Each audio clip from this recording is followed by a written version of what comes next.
Ladies and gentlemen, welcome back to another episode of Baschamania. Before he took an assistant coaching job as a Badger at the University of Wisconsin, he was an Iowa Hawkeye where he wore the black and yellow and won 2 NCAA championships, appearing in 3 straight finals. I hope you enjoy this episode. If you do, be sure to leave a 5-star rating and review on Apple Podcasts. And if you're not subscribed to the podcast yet, be sure to subscribe wherever you listen, whether it's Spotify or Apple Podcasts or Stitcher, you name it, just make sure you are subscribed. It's Baschamania! Let me tell you something, brother. He gave us everything he had in him tonight. What you gonna do when Baschamania runs wild on you? Oh, it's gonna be a good one.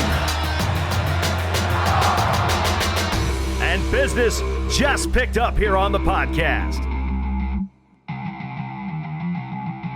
Oh, yeah. All right, Matt McDonough, how are you, man? I'm great. How are you? I'm pumped, man. You're the 3rd straight 2-time NCAA champ, 3-time NCAA finalist coming on the show, so you can't go wrong with that. Hey, that's a good thing to have. It's a great thing to have, man. I'm definitely blessed to be able to do this podcast. And speaking of your accolades at Iowa, I want to dive into that story a bit. So to go back to where it started, growing up in Iowa country, being a 3-time state champ, what was your experience like growing up and getting started wrestling in Iowa? You know, it's a hotbed for wrestling. You're in PA, and that's another hotbed. The biggest difference I think there is between Pennsylvania and Iowa is population. I'm up in New York. I'm in southern Canada. You're New York. You're New York. I thought you were PA. I'm just such a Penn State guy. You would probably assume I'm in Pennsylvania. All right. Well, convert you a little bit. You got to get you to the middle of the fence. That's okay.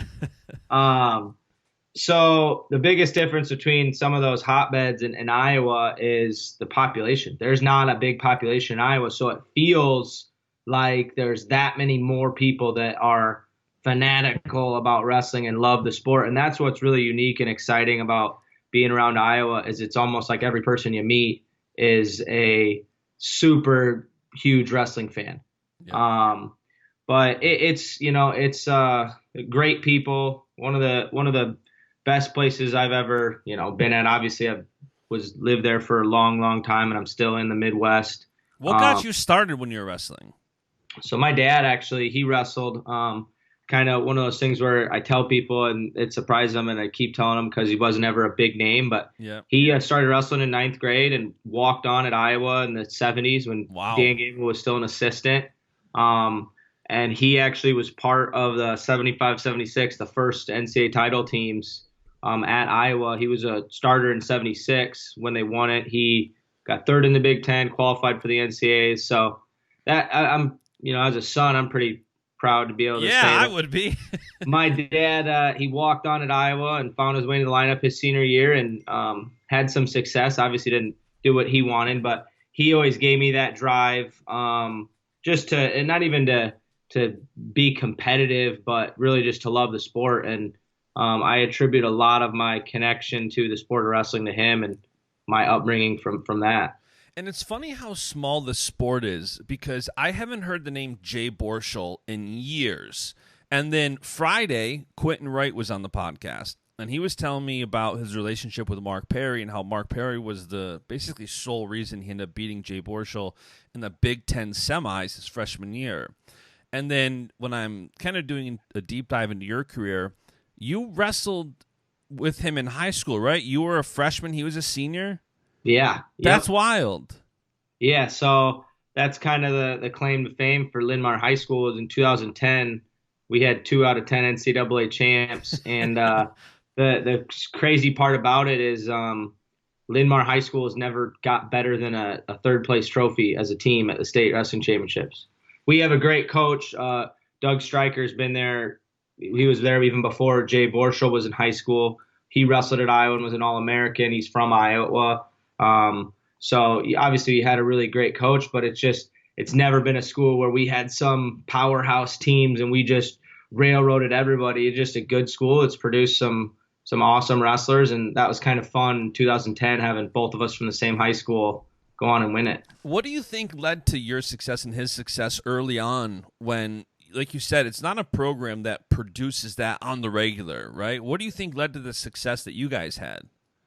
One thing that we always pride ourselves on at Linn-Mar, and that our coach always taught us is just being homegrown, really respecting your roots and having a lot of pride for that. Yep. And it was one of those things where I learned from an early age that you don't have to go to the best wrestling school. You don't have to be at the powerhouse to have your own success. You just have to have a great support crew around you and great guidance. And I was fortunate to have some great guidance from my own family, but also my coaches. And obviously, Borschel was older than me, so other wrestlers that were older, and just really loving that kind of that striving for greatness. Yeah, and it's funny because again, the similar story to Quentin. Quentin grew up 20 minutes outside of Penn State, and Linmar is what, like 40 minutes outside of Iowa? Yeah, my house in Marion, Iowa was 45 minutes from Carver Hawkeye Arena. So I imagine it was just a natural fit to go to Iowa for college. So kind of interesting, actually. I narrowed it down to 3 schools, and Coach Brands knows this too. It's kind of a story I've told to other recruits over the course of my time, but I was very, very close to going to Northwestern. So Tim Szewski wrestled with my dad in college. They were on the same team. They were workout partners. They're one weight class apart, and they were really close. And so he recruited me really hard. And then Barry Davis was up here at Wisconsin, and obviously he's from Cedar Rapids. He's from same exact area as me and my family. And so I got recruited there hard, but it was a tight fight. But I think in the end, exactly what you're saying. It wasn't that I didn't think about anywhere else. It was that deep down in my heart, I kind of probably always knew that, if the opportunity was there, I wanted to go to Iowa, and the opportunity was there. So in the end, I wanted to chase my dreams of winning a national title for the University of Iowa. And did Borschel have anything to do with you going there? Like, was there a conversation there where it's like, I imagine you guys had some kind of relationship. I remember what it was like being a freshman with seniors. You're not super close, but did that play into it at all? Definitely played into it. It was something where I always looked up to him, and again, not necessarily as a specific close mentor, but just that senior, that older wrestler that you're always trying to kind of, follow, not even follow his footsteps, but follow his lead. Yep. And he was at Virginia Tech when I was younger in high school, because my sophomore year is when he was at Virginia Tech for the first year. Yep. And then they moved back starting my junior year. And that's when it was really like, all right, Iowa, this is awesome. I got a lot of people I know here. One of my teammates that I've always looked up to is going there. And it definitely had an effect, but it was just a good situation coming up through high school when all that happened, for the chance to do, something pretty awesome. For sure. And what was your expectation heading into college? Like, here you were a 3-time state champion. I imagine, it's funny, I hear it so often now in like the post Cal Sanderson era. It's like, I want to be an undefeated 4-time national champ. And Cal made that possible to where it wasn't just some figment of the imagination. Somebody had now done it. Like, what was your expectation heading into college? I wanted to, I didn't necessarily have an expectation. It was interesting because it was such like a lot of these rooms are now, it was such a crowded room with a lot of high level talent. Yeah. But my expectation was never to just make the lineup. I always wanted to do something special. I think being a 4-time NCAA champ was my first goal. Winning a world Olympic title was another goal I had when I started college, and it just kind of continued to grow from there and evolve. And obviously, when you have the undefeated 4-time, just like you said, that's kind of the gold standard for. Yeah. I mean, you saw Cal Sanderson do that, and you're like, well, it's possible. I want to be the next person to do that. I mean, there's only one person. Put yourself on the list. And then obviously 4-time champs. There's only been 4? Is that right? 4. There's only been 4.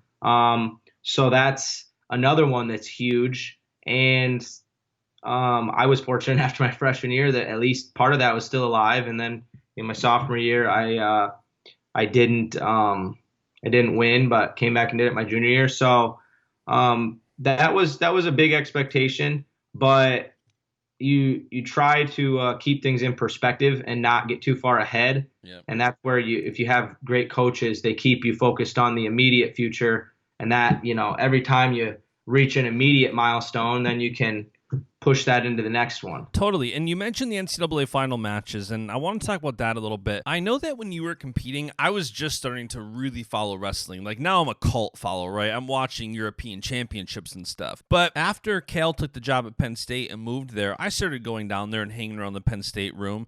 And those first few years, that was about when Nico was in the room. So I remember rooting for Nico against you. This is like when I'm starting to watch wrestling and like really following it. And I remember thinking like, this dude is just headstrong. And I think Nico was like the 10 seed and you were the 1 seed that year. He was low that year. I think he was 10, but he was definitely a lower seeded guy. I mean, he wasn't like a top 3 seeded guy. Right. And he was having a great tournament. What was your perspective heading to the finals your freshman year? That was my junior year. My freshman year was against Andrew Long. That's right. Ironically, that's right. Sorry. Another Cale coach.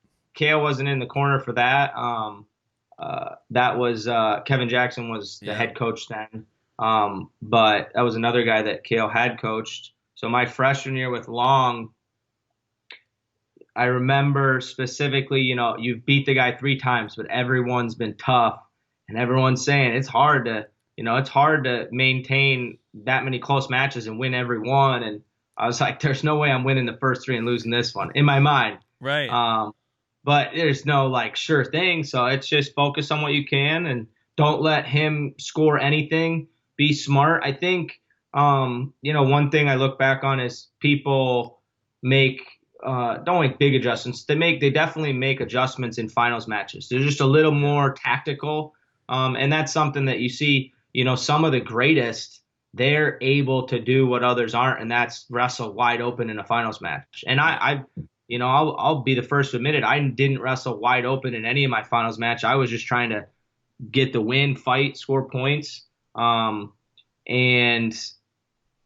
that's something that, I saw like David Taylor, Brent Metcalf, some of those guys. I mean, they're in finals matches and, they're throwing it out there. Even Caldwell against Metcalf. Yeah. Or you got, Zane putting on bonus points, or you could go, list could go on and on, but some of the top guys put up big bonus points in finals matches, and that's awesome. But I just remember going to that match knowing we've had 3 battles, like in a knockdown, drag out fights. I think every one of them the first one was the biggest. That was like I beat him by 5 or 6 or 7.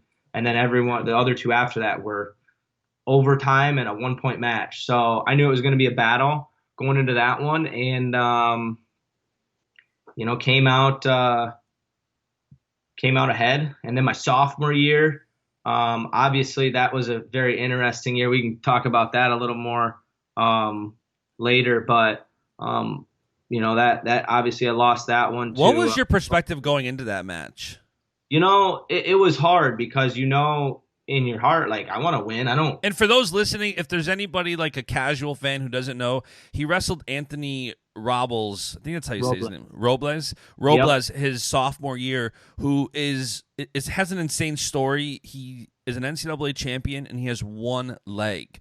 And it looked tough wrestling him because for him to be your weight without a leg, you can imagine how strong his upper body is. Mm-hmm. Like, take one of your legs off, whatever that would weigh, and that's basically in his upper body.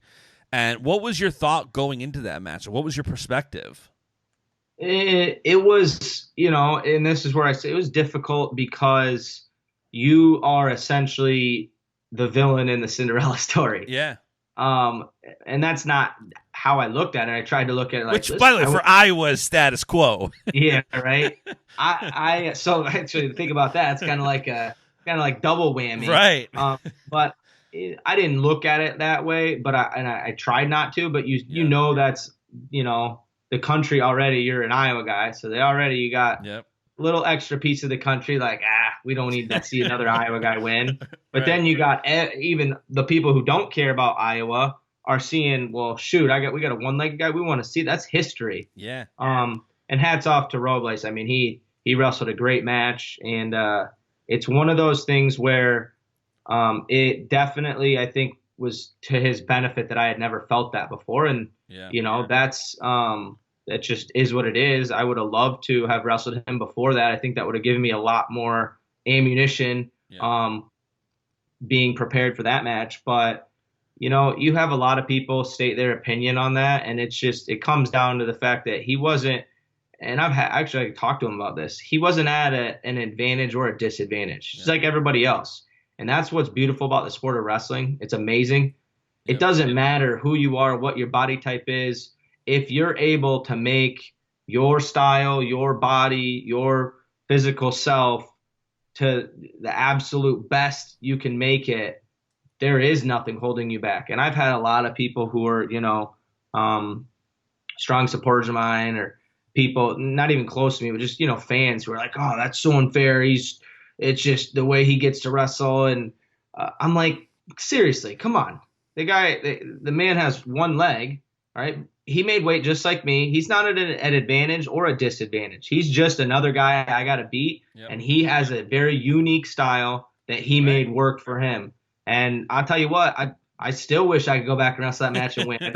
I don't feel like, I owed it to anyone to lose that match. I still want that. That one still hurts, but he's a great wrestler and even better person. And that was it's one of those experiences where it's bittersweet. Like you're really it's a good way to lose. It's one of those things where I feel like it's always good to lose to somebody who you respect. To respect your opponent in that regard and say, man, hats off to you. It's one thing I can never understand about UFC fighters. Like, they go out and punch each other and beat the hell out of each other, and then they hug, and I'm like, what? Like, I how do you respect someone you beat up? But with wrestling, it's somewhat similar, but you don't always see it. And, you mentioned the Caldwell Metcalf ending. Like, you mentioned some of these things. It's not always that way.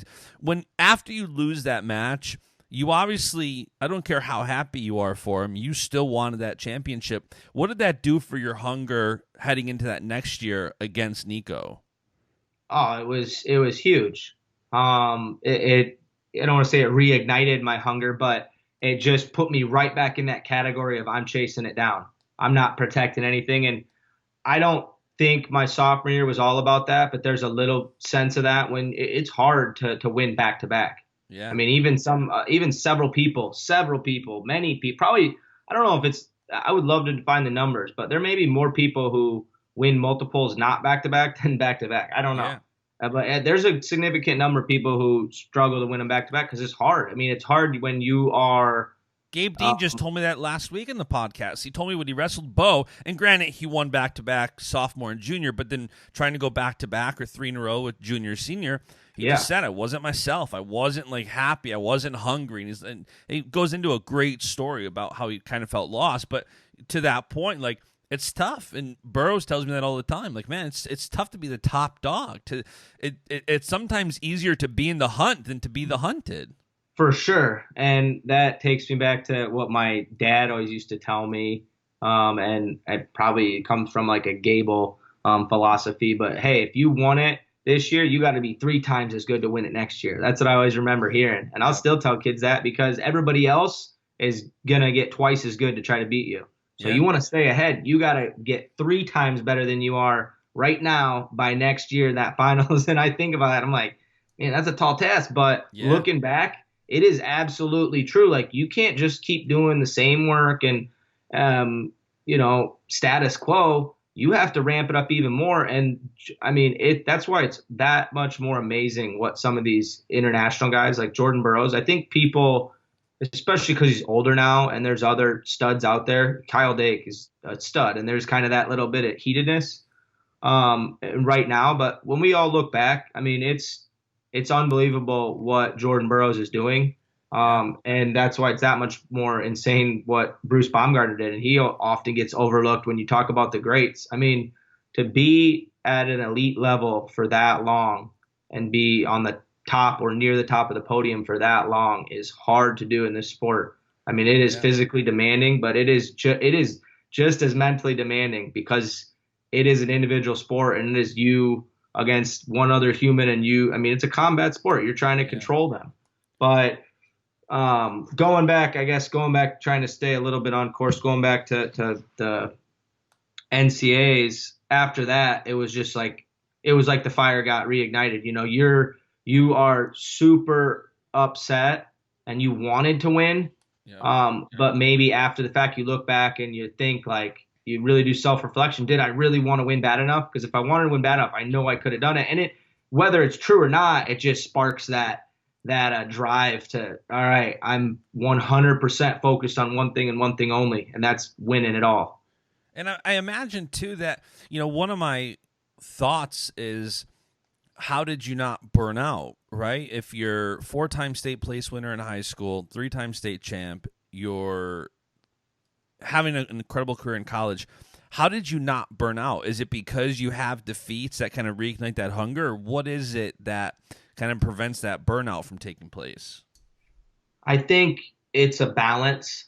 I think balance is a very, very important thing in this sport. I think when and I'm not just talking about like balancing your hobbies or, your time, more about the mental balance. When you keep perspective and you have a balance about what's important and what you're doing it for, that really helps. And just like Gabe, you said Gabe recently talked to you about kind of, he just wasn't quite the same his senior year. I mean, that's what happened to me. And unfortunately, I fell off a lot worse than others did.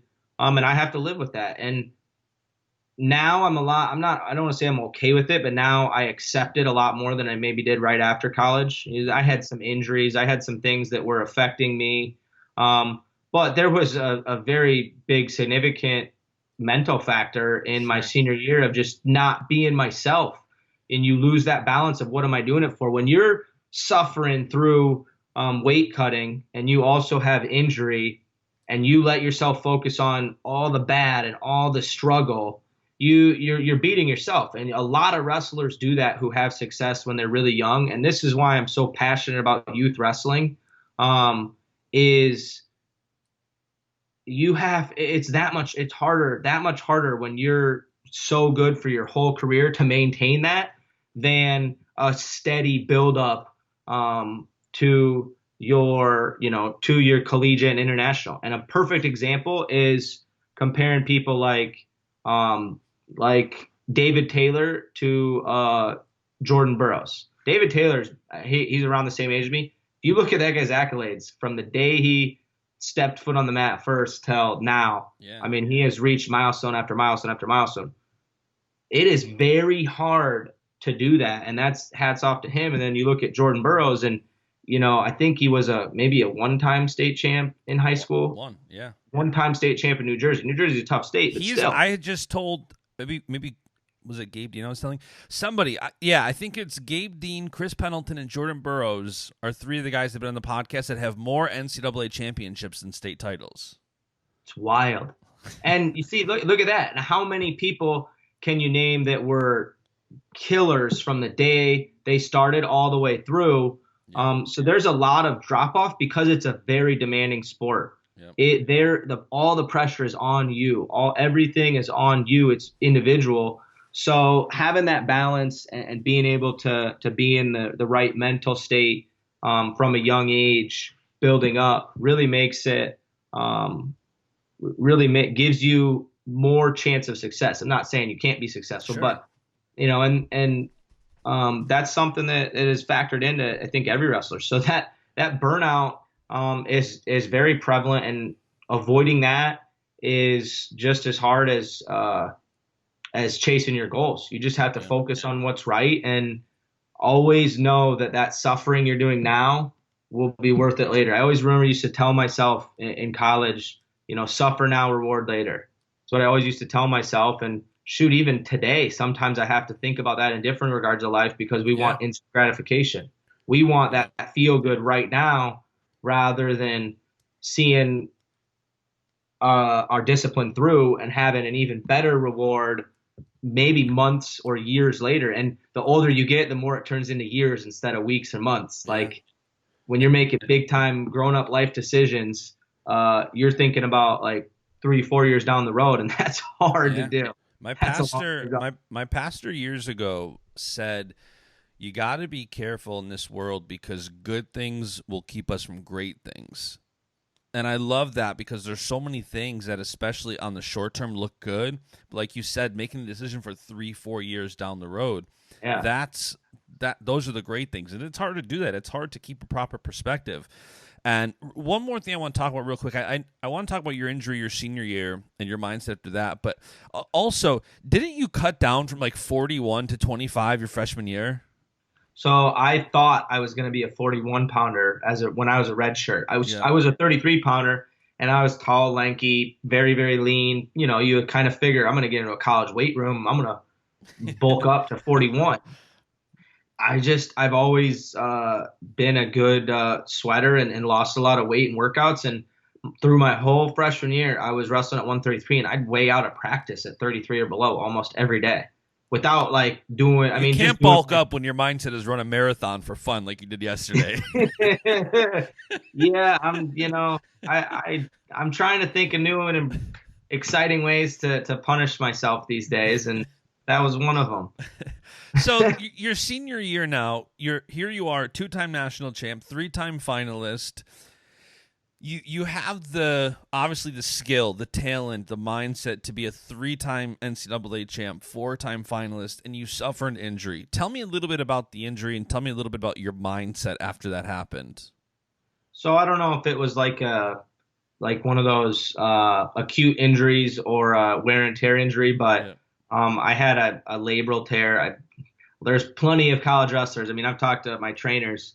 There's a plethora of college wrestlers that probably have them undiagnosed. Yeah. And it's all just person to person, whether it's symptomatic or not. And so after the Olympic trials in 2012, after my junior year, I had some shoulder issues. I got a MRI, and it showed I had a labral tear. So I really had to think about whether to get surgery and try to come back midway through the season my senior year, which I had never had a major surgery that made me miss any time Yep. before. And I chose not to. Whether that was right or wrong, who knows? Irrelevant at this point. Tried to just do rehab and strength over the summer, and probably you're coming off a national title, so you want to do camps, you want to be out there having a good time in the summer, and then not even partying, but just have a good time of traveling around and Enjoying being yourself. involved in wrestling. And so I probably wasn't as diligent. And when I say probably, I definitely wasn't as diligent with my rehab as I should have been, because you're riding that high of being a champ. And then in the preseason, I was training and ended up having a neck issue. I had a bulge disc in my neck, C5, C6, C7 kind of area. And funny thing is that nerve affects your right arm. So I had a shoulder tear in my right arm, and then I have a nerve bothering me in my right arm. And I had probably have some pictures, but I had a little bit of atrophy in my right arm definitely through the season, and it was just like it was painful to run certain times. Just my right arm, you'd be holding on to that single leg like I did all the time, pulling in single legs, and all of a sudden now you're holding those single legs extended wrestling guys, and you can't hang on. And that was what I made a living on for 3 years. Yeah. Is people be like, "Oh man, that single leg." I was like, "Yeah, I don't do that anymore because my shoulder." I know that's I did it to myself, but that was really hard. And then when those things, and this is what I've told other people that I've tried to help mentor, when you have an injury and you let those things affect everything else, that's when you start to unravel. And instead of adapting, I was very stubborn, and I wanted to, I knew how I cut my weight. I knew how I trained, and I didn't want to change my training. And I did a lot of the same things, but you're like fighting your way through it painfully and uncomfortably. And so then your head's getting in the wrong place. And then you have losses that you think there's no way you should have. And you let yourself kind of be your own worst enemy. And there was a long time. It still bothers me because I still don't look at my career as all that good.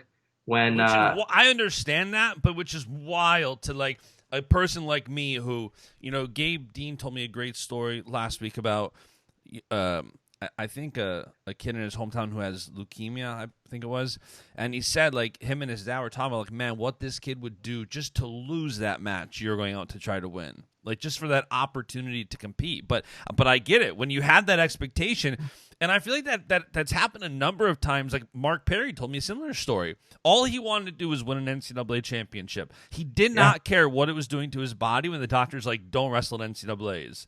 And he's like, I don't care. I'd rather break my freaking neck as long as I win an NCAA championship. I didn't sit out a single match until my senior year. I was lucky not to have any major injuries, but I didn't sit out a single match until my senior year, and it was hard for me. I mean, I remember Coach Brand saying, we're not going to wrestle this match. And it wasn't even that I don't even know if I fought with him or not, but just that internal, like that feeling of defeat. Like, I know it's probably the right thing, but I don't want to do it. And again, not having my own strong game plan from the beginning of the year to the end and trying to do it just like every other year when you're healthy, that's part of being a great wrestler, is being able to adapt.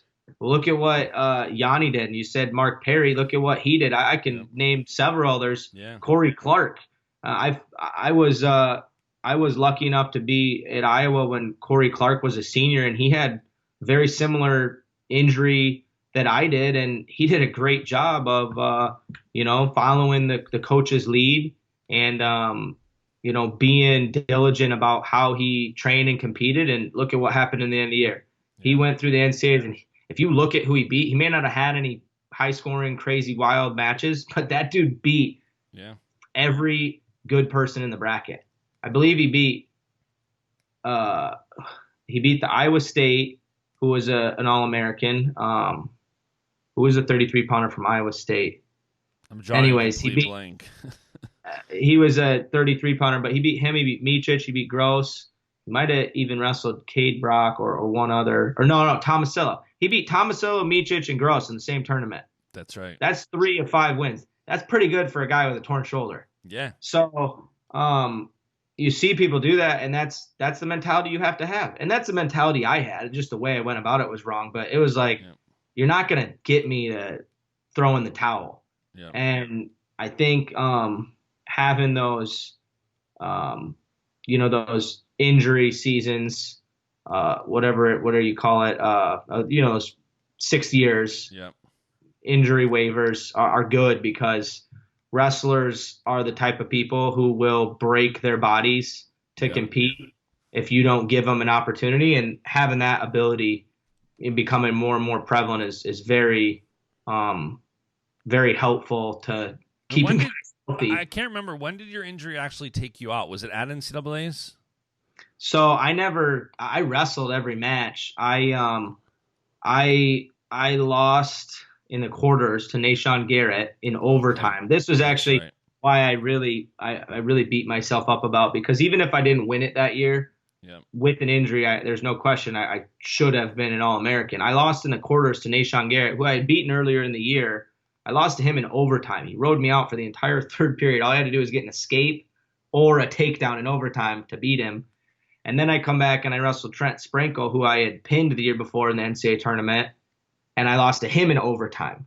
So basically, in 2 matches, I was 1 takedown. You combine 2 matches, I needed 1 takedown in 2 matches to be an All-American for the 4th time, and I didn't do it, and I still beat myself up about it. And, for a while, I didn't want to talk to people or even think about my senior year. I just was so mad and looked at myself I fell way short of my goals.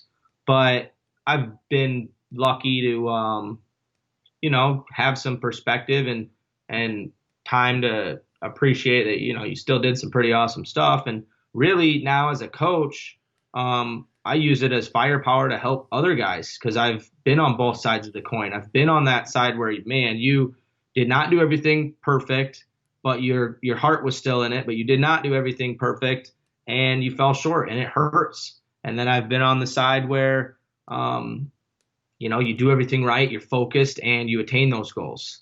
So it's helped me a lot as a coach. After you fell short at NCAAs in your senior year, what was your perspective in college wrestling, or in the senior level wrestling? Because I know you only wrestled for 2 years? I think 2 years. I was getting prepared for the Olympics in 2016, Olympic trials in 2016. And that was when Ramos and Dennis ended up. I would have been at the same weight, but I ended up having an ACL tear that I had, and I had already had another one. So I ended up tearing the only ACL I had left, and I made the executive decision not to compete and get my knees fixed. That's what's hard is it took a while to get your head back in the right place. And I had some, I made the national team in 2014. I made the national team in 2014. I had some success internationally, certainly not to the level I would have liked. Yep. And I actually, after I fixed my knees, I thought about coming back, again. And shoot, I still to this day think about it. I still wrestle hard in the room with guys and train really hard and still have that urge. But that's where you just have to do a soul searching and make the decision that you think's best for you. So after my senior year, my perspective was very, very obviously, it was very hot for a while.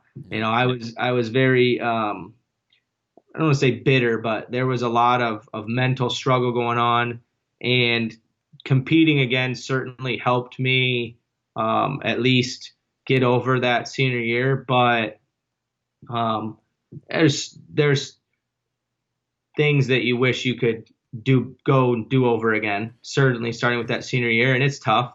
And that's why I look at these guys internationally who do great things, and I'm ultra impressed because it's hard.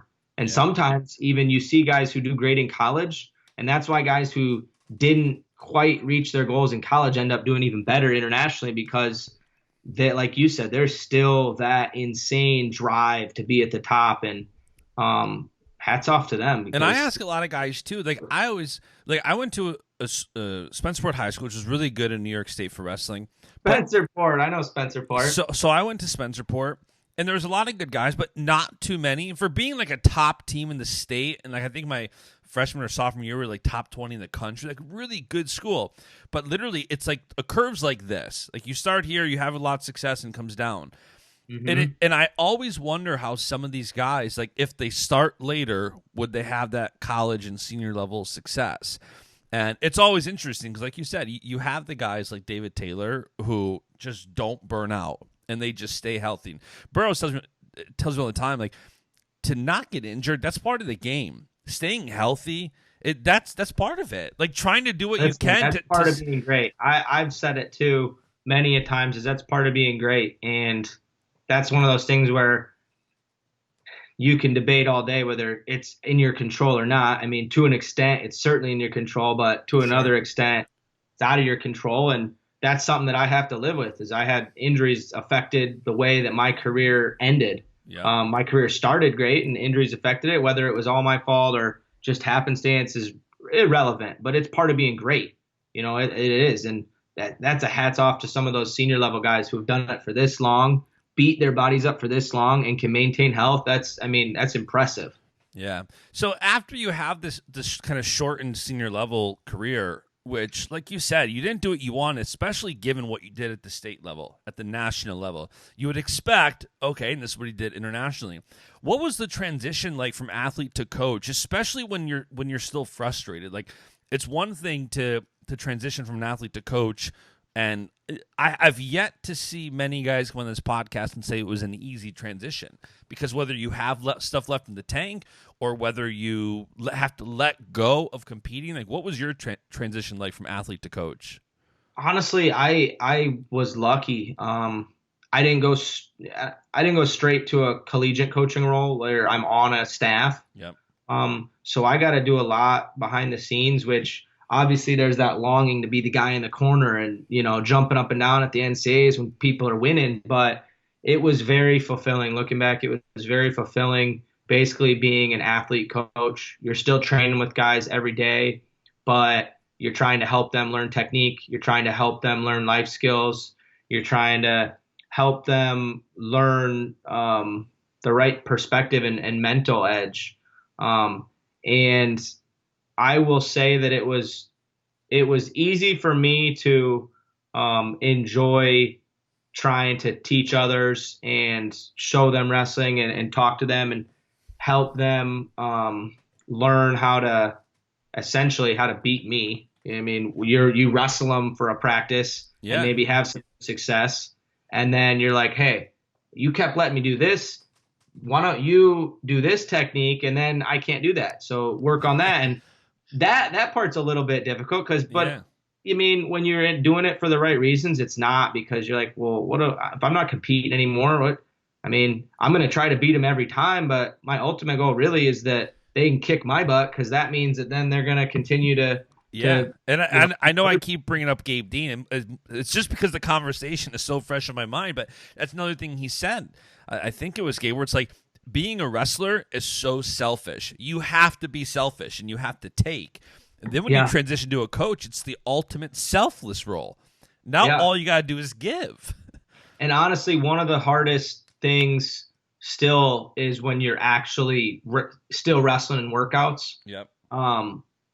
You kind of pick and choose, how you're going to wrestle, but not obviously you talk to any coach. It's like, you're never going to dummy it down and let someone beat you up and give them false sense of security. Yeah. But wrestling's one of those sports where the older you get, the wiser you get, especially in a room, in a workouts, the tougher you get. And you want to, make sure people are feeling that realistic wrestling the whole time. But when you're drilling or you're sparring, it is hard sometimes because you got a lot of pride and you don't want to ever concede anything, but you also are in a teaching role. So just being a dick, for lack of better words, doesn't do someone a lot of good if you don't teach them, how to beat whatever it is you're doing to them, how to overcome that. If you're just, like, hey, you need to get tough like that.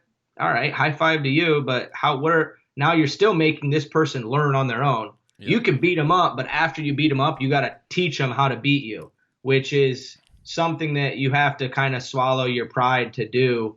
And, you see both sides of it. Especially when you have and as you're telling me these stories, I'm thinking about the Wisconsin room. And I'm thinking about guys like Seth Gross, where you're not exactly wrestling with scrubs. Like you're wrestling with some of the best guys in the country. A guy like Seth Gross, who's an NCAA champion, trying to get a second one. And I imagine he's one of those guys in the room that you're wrestling. And if he does something to you, you're like, okay, well, now you're trying to help him get better. It's like your pride drops instantly. That's actually, to me, that's easier than anything else. I used to wrestle with Thomas in the Iowa room a lot, Gilman. Yep. And I mean, it was both of us were getting ready, and you're trying to absolutely rip each other's heads off. And it was the same with Gross. Like, I am not going to hold back. I know how good you are. Not going to hold back to make you feel good. I'm going to give you everything I have. And shoot, I've got my butt whipped by Gilman. I've got my butt whipped by Gross for sure. And I've, the definition of iron sharpening iron. Yeah, right. And I've got the better of them in workouts, both ways.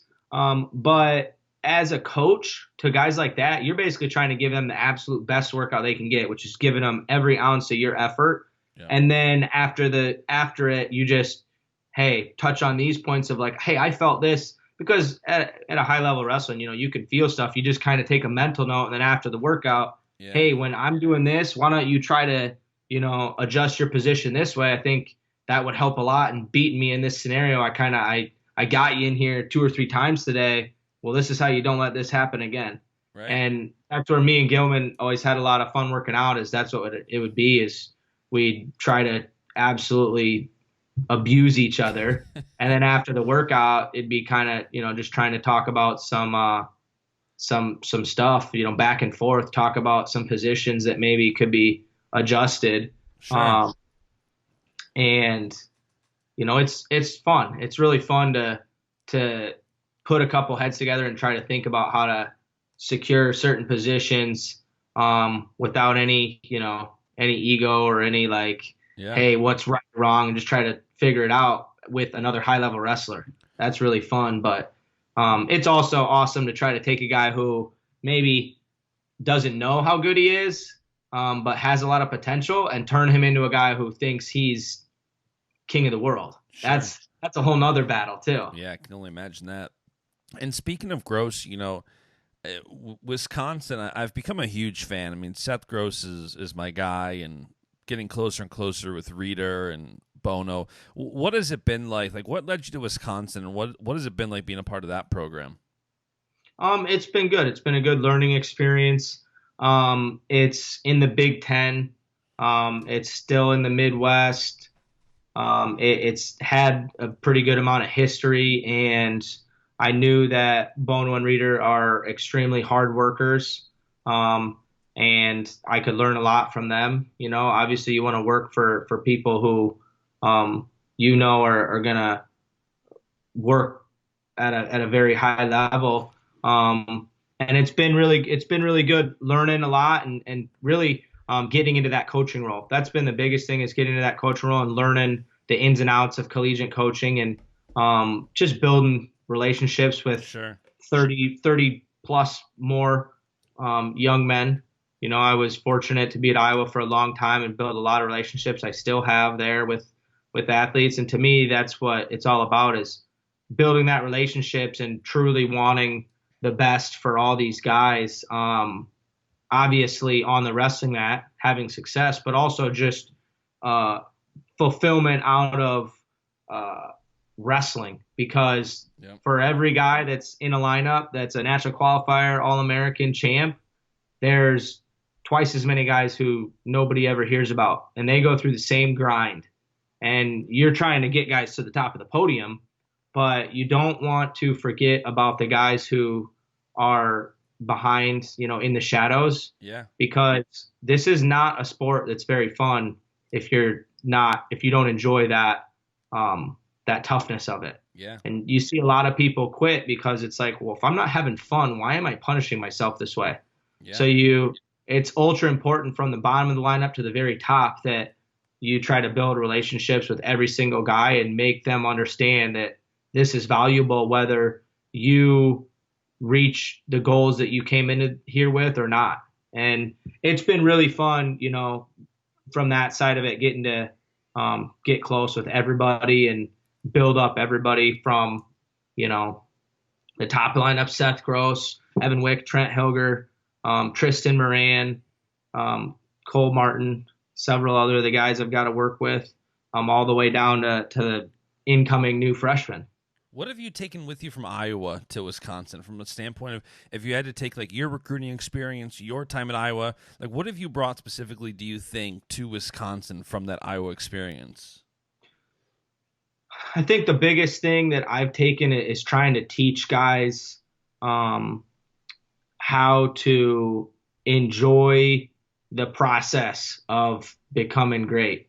Yeah. Because you can tell someone how they need to do something. Like we all, obviously, all the entire coaching staff has had a lot of success. But to teach these guys, obviously not steps 1, 2, 3, 4, how to be successful, but why. And that's just common with the young kids now is, well, why do we do this? And how do you find joy in that pursuit? Because that's what it's really about, is the joy in the pursuit and enjoying that struggle and enjoying that discipline. And it's harder than it sounds, because, you can tell everybody to wake up early and get workouts on their own, but you can say it 100 times if people don't want to wake up early because there's no value in it to them. They're not going to do it unless you're making them. Yep. Or, getting in extra wrestling workouts, or doing extra weight cutting, or skipping that dessert because it looks tasty, but it's not right. I haven't learned how to do that. So that's something that I took from Iowa that I was very fortunate to have in Tom and Terry and the other coaches who helped me over my career, is just learning about every facet of your life. Wrestling, there's so many factors that go into being great, and why you can be great only hitting on 3 or 4 of them. You can have a lot of success not living a good personal life, but you still train hard.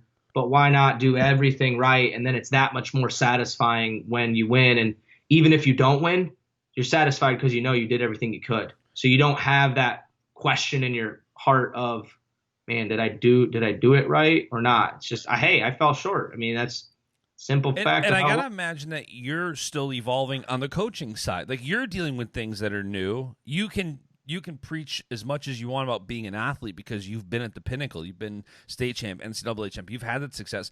And as a coach now, I imagine that you're starting this process of even like, it's funny, when I was looking through your career, and I'm like, man, for as much success as he's had, I'm surprised his social media following isn't bigger. And it's kind of a petty thought, but it just kind of led me down. It kind of led me down the road of like comparing and contrasting the relevance of today and social media versus then. And even now for you, like if you were graduating in 2020, your social media following would be like triple, 4 times what it is easily.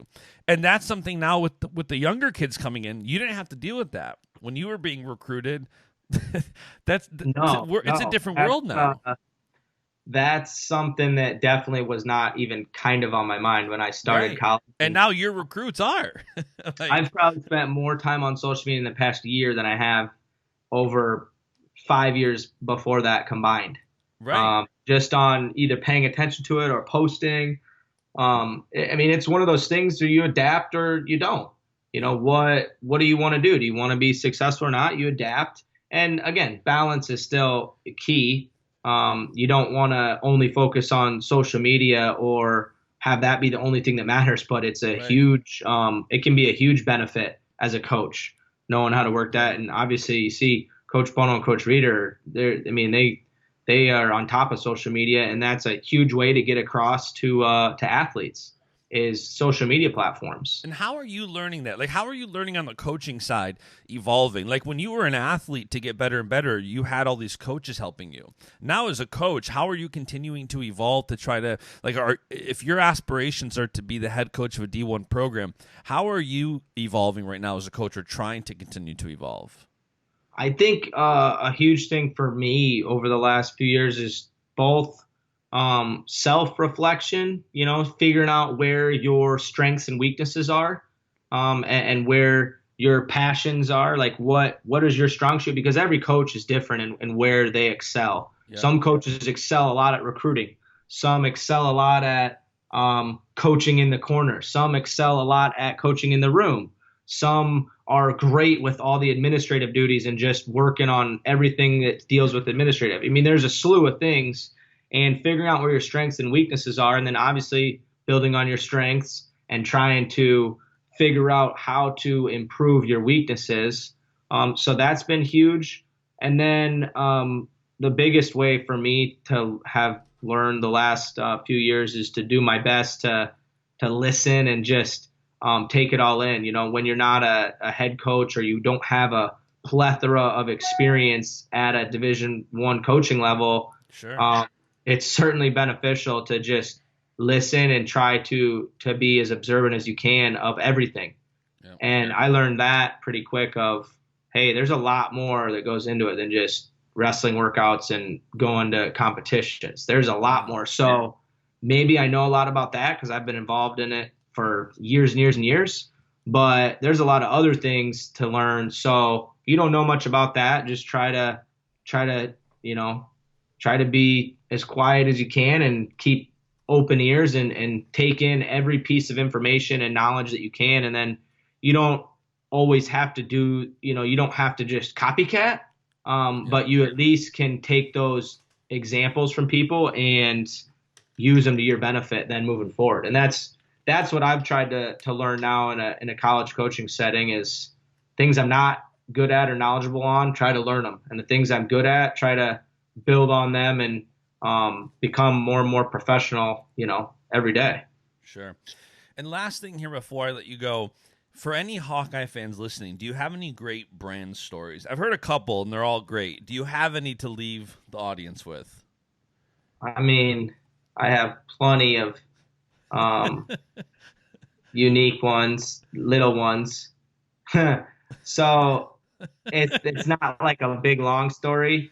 But I remember one day we're doing, like, here we have a great strength coach, Billy Brider's his name.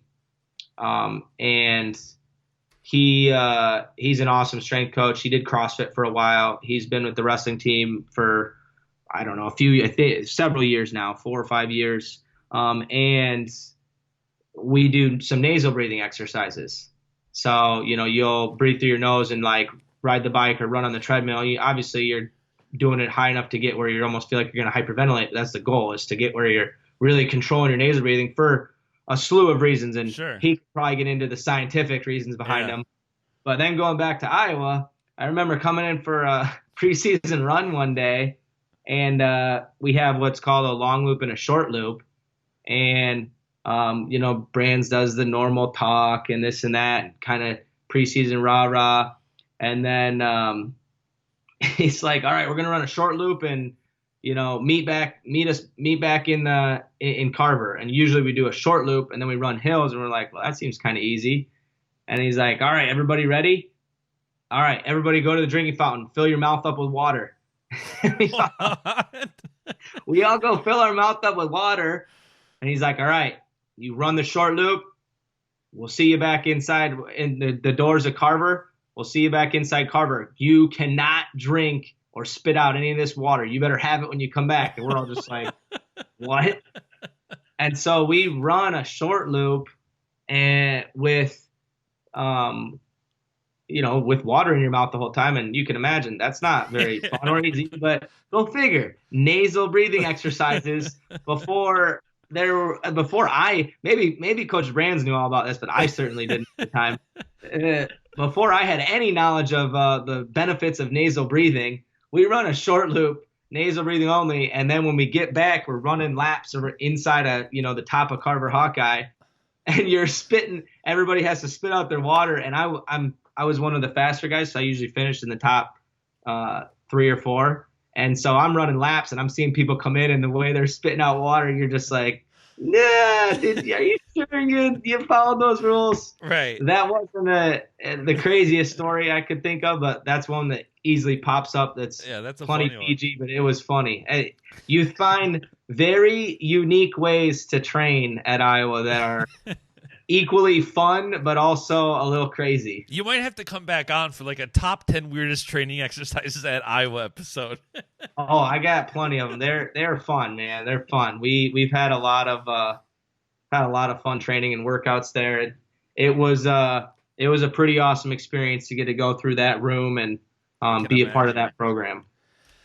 For sure, man. I can only imagine. Well, listen, man, thank you so much for taking some time out and coming on the podcast and crushing it. I think you gave a lot of value and entertainment to our audience. So thanks, man. And I hope you have a great week. Thanks a bunch. And you have a great week too. Hopefully we can all get back to hustling and moving and grooving here soon. But in the meantime, we hustle and move and groove through Skype and Zoom and all of our social distancing ways to stay connected. For sure, man. Well, thank you again. Have a great day, and we'll talk soon. And that is it for today's episode. Thank you so much for tuning in. I hope you enjoyed this conversation as much as I did. If you did enjoy this episode of the podcast, be sure to leave a 5-star rating review on Apple Podcasts, and be sure to subscribe so you don't miss out on more episodes. For more wrestling content, be sure to follow Baschamania on Facebook, Twitter, and Instagram, and follow me. I'm at Jay Basch on Instagram and at Justin J. Basch on Twitter. I'll be back with another episode shortly. See ya. And the beat goes on.